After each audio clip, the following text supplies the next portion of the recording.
Hello guys, అందరికీ happy Vinayaka Chavithi. మీ ఇంట్లో ఏంటి స్పెషల్ ఈరోజు? మేమైతే పాల తాలికలు చేస్తున్నాం.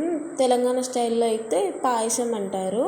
ఫస్ట్గా పిండి తీసుకొని అందులో కొంచెం నూనె యాడ్ చేసుకొని బాగా కలుపుకోండి. అందులో కొంచెం వాటర్ యాడ్ చేసుకొని చపాతీ పిండిలాగా కలుపుకొని ఒక 10 minutes పక్కకు పెట్టుకోండి.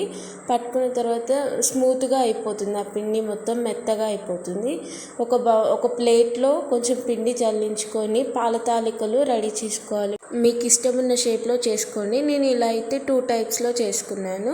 ముందుగా ఒక బౌల్లో కొంచెం పిండి తీసుకొని ఉండలు లేకుండా వాటర్ వేసుకొని కలుపుకోవాలి.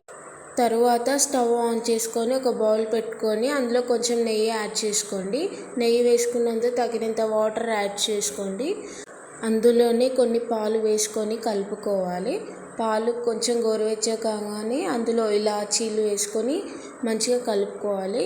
ఇలాచీ వేసుకున్న తర్వాత పాలని కొంచెం వేడెక్కనివ్వాలి. వేడెక్కిన తర్వాత ముందుగా చేసుకున్న తాలికలు ఉండ్రాలు ఆ పాలల్లో యాడ్ చేసుకోవాలి.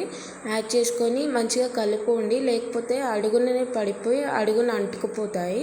మంచిగా కలుపుకోవాలి. అవి కొంచెం బాగా ఉడకనివ్వాలి. అందులో ఒక మరుగు వచ్చాక అందులో మన స్వీట్నెస్కి తగ్గట్టుగా బెల్లం యాడ్ చేసుకోవాలి.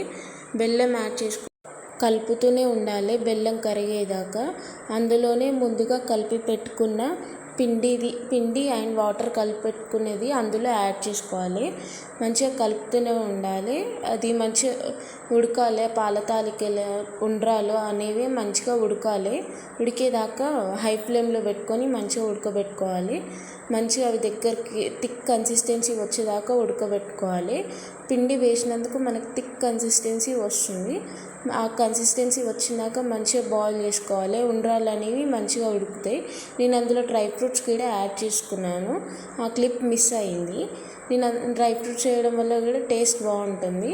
మంచిగా ఉడికాక మంచిగా థిక్ కన్సిస్టెన్సీ వచ్చాక సర్వ్ చేయడమే. మన పాయసం రెడీ అయిపోతుంది.